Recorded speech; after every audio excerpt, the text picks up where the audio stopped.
Assalamualaikum warahmatullahi wabarakatuh. Pada video kali ini kita akan membahas mengenai struktur kontrol perulangan pada pertemuan kedua. Pertemuan yang kedua ini kita akan membahas perulangan bersarang. Nah, seperti halnya percabangan, perulangan juga bisa menerapkan perulangan bersarang ya, atau nested looping. Konsep perulangan bersarang adalah pada setiap perulangan pertama, program akan menyelesaikan perulangan yang kedua. Kemudian, pada setiap perulangan kedua, program akan menyelesaikan perulangan yang ketiga. Begitu seterusnya. Kemudian, perulangan yang lebih luar akan bertambah mengerjakan perulangan yang lebih dalam, mulai dari nilai awalnya dan seterusnya. Nah, di sini ada dua gambar tanda panah, ada empat gambar tanda panah. Nah, misalkan tanda panah yang pertama yang tebal itu kita kasih nama dia itu perulangan X. Nah, yang kecil ini kita kasih nama perulangan Y. Konsep perulangan bersarang, kondisi dari perulangan yang paling luar atau yang X ini bernilai true, maka dia akan menjalankan perulangan yang Y yang ada di dalamnya. Perulangan Y ini akan terus berulang sampai si kondisi dari perulangan Y ini bernilai false.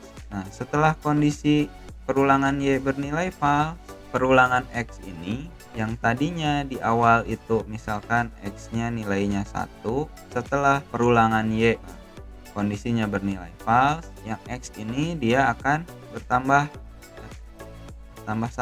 Yang tadinya yang awalnya 1 dia akan bertambah menjadi angka 2. Begitu seterusnya perulangan sampai kondisi perulangan X itu bernilai false. Itu adalah konsep dari perulangan bersarang. Nah, di dalam Java kita dapat membuat sebuah statement perulangan di dalam perulangan atau ring bersarang. Nah, di dalam Java istilahnya disebut dengan nested loop. Ada for di dalam for, ada while di dalam while, atau bisa kombinasi ada while di dalam for. Nah, kita masuk ke contoh yang pertama.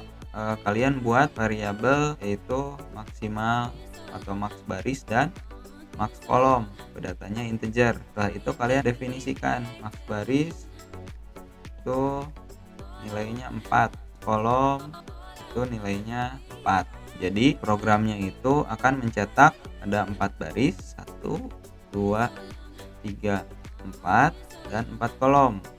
1, 2, 3 dan 4 ya. Jadi ada 4 baris, ada 4 kolom maksimalnya. Nah, di perulangan yang pertama itu perulangan I. Nah, perulangan I itu di sini untuk bagian baris. Jadi perulangan yang I ini itu akan mencetak baris. Nah, perulangan yang J yang di dalamnya itu akan mencetak kolom. Jadi perulangan yang X ini atau perulangan yang I ini dia akan mencetak baris. Oke, 1 baris karena bernilai true. Masuk ke perulangan yang kedua, yaitu di dalam 1 baris ini dia akan mencetak bintang yang pertama karena masih bernilai true. Dia balik lagi nih, Y-nya di perulangan kedua sama dengan 2. Nah, yang tadinya angka 1 sekarang jadi angka 2 variabel Y-nya karena diinkremen ya setiap perulangan selama kondisinya bernilai true. Sekarang perulangan yang kedua, Y-nya sama dengan 2. 2 kurang dari sama dengan 4. Ini kondisinya masih bernilai true, maka dia akan terus mencetak tanda bintang yang kedua. Oke, tambah lagi Y-nya di perulangan yang ketiga. Jadi Y-nya sama dengan 3 karena diinkremen. Nah, kondisi ini 3 kurang dari 4, kurang dari sama dengan 4. Oke, masih true ya. Nah, dia akan mencetak bintang yang ketiga. Oke, sekarang Y-nya jadi angka 4 ya. Sini jadi angka 4. 4 kurang dari sama dengan 4. Ya, ini masih true ya. Karena kita menggunakan sama dengan kurang darinya. Karena masih true, dia akan mencetak bintang yang keempat. tadi masih true nih, sekarang J-nya tambah lagi jadi 5. 5 kurang dari sama dengan 4. Nah, kondisi perulangan yang kelima itu bernilai false. Nah, kalau bernilai false, maka dia akan menjalankan statement yang ini. Sebelum mencetak baris, dia akan mengenter dulu, yaitu menggunakan script ini, ya, println. Nah, setelah itu, setelah dia akan setelah ngenter, nah, i yang ini, yang tadinya awalnya 1 berubah jadi 2. Kalau misalkan ada perulangan bersarang seperti ini, nah, perulangan yang paling luar, pada saat kondisi perulangan yang paling luar bernilai true, maka dia akan menjalankan perulangan yang ada di dalamnya, atau perulangan yang kedua. Selama perulangan kedua ini kondisinya true, dia akan terus mengulang dulu di perulangan yang kedua ini sampai kondisi ini bernilai false. Nah, setelah kondisi perulangan yang ada di dalamnya atau yang kedua ini bernilai false, nah, dia akan menjalankan ke sini, menjalankan ke statement berikutnya, dan perulangan yang paling luar akan bertambah nilainya karena ada variabel incrementnya, yang tadinya jadi 1 sekarang 2. Itu seterusnya ya, sampai perulangan yang paling luar ini kondisinya false. Kita akan coba script ini ya.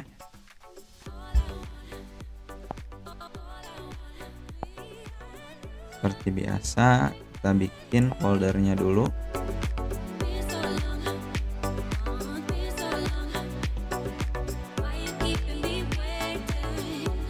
Setelah buat foldernya, kita buat Java filenya. Jangan lupa klik main functionnya di checklist, cetak.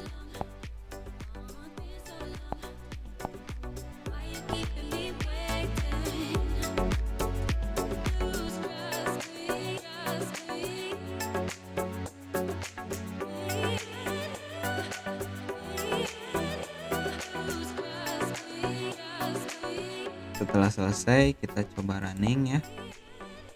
Ini adalah hasilnya ya, sama. Jadi kalau pada saat mencetak bintang, kalian menggunakan print supaya pada saat bintang ini tercetak di layar, dia tidak membuat baris baru. Kita balik lagi ke PowerPoint ya. Nah, di sini ada pembahasannya ya. Pembahasannya silahkan nanti kalian baca. Nah, kita ke contoh yang kedua. Sekarang setelah tadi kita pakai bintang, sekarang menggunakan angka. Contoh yang kedua kita menggunakan while. Jadi script yang di sini itu akan menghasilkan output yang seperti di sebelah kiri ini. Variabel i dan variabel j untuk baris dan kolom gitu ya. Jadi di sini konsepnya itu satu baris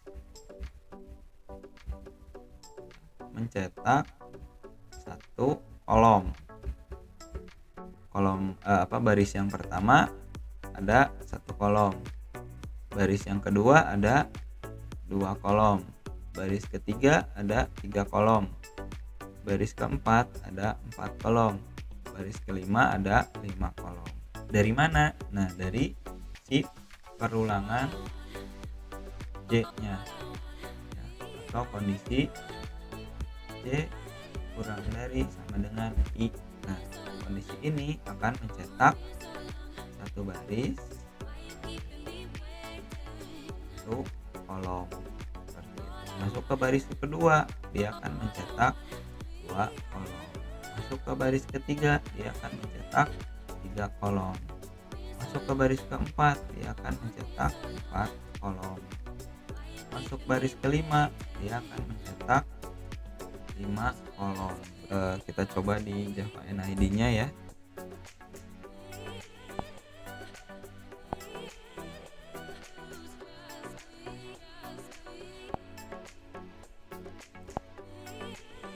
Kita buat file baru aja ya.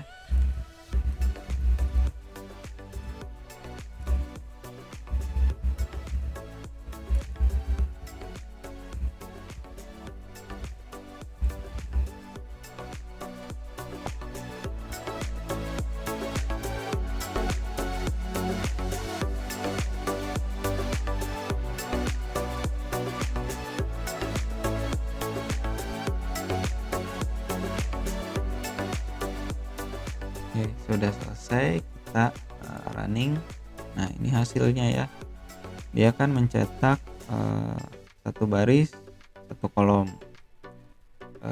dua baris, dua kolom, tiga baris, tiga kolom, empat baris, empat kolom, lima baris, lima kolom.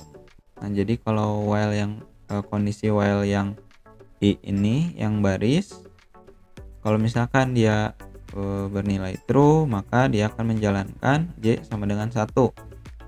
Kemudian akan menjalankan lagi kondisi atau while yang untuk kolomnya. Nah, kalau kondisi ini dia bernilai true, maka akan menjalankan si print ya, sistem out print ini yang mencetak angka J-nya. Kalau sudah mencetak variabel J, maka dia akan menambahkan variabel J ditambah 1 gitu ya. Jadi di increment variabel J-nya yang tadinya 1, nah setelah melakukan perulangan J-nya menjadi 2. 2 kurang dari sama dengan tadi I-nya masih 1. Oke, bernilai false. Nah, kalau false dia akan mengenter ya, mengenter dulu. Kemudian variabel I-nya akan ditambah 1 di increment. Setelah itu dia akan balik lagi ke perulangan yang I karena kondisi tadi perulangan I-nya masih true. Oke, sekarang jadi 2 kurang dari 5. Oke, masih true. Balik lagi ya, J-nya sama dengan 1. Nah, itu kenapa setiap perulangan I J-nya itu balik lagi dari 1 karena ada karena didefinisikan J sama dengan 1 sebelum melakukan perulangan yang J. Masih terus seperti itu sampai nanti while yang I ini itu kondisinya bernilai false atau pada saat I ini bernilai 6. Jadi langsung selesai perulangannya ya. Ini juga ada pembahasan tentang yang while-nya, silahkan nanti dibaca ya. Tugasnya silahkan nanti kalian lihat di PDF ya. Sudah cukup ya pembahasan tentang nested looping. Terima kasih sudah menonton video ini. Jangan lupa mengerjakan tugasnya. Assalamualaikum warahmatullahi wabarakatuh.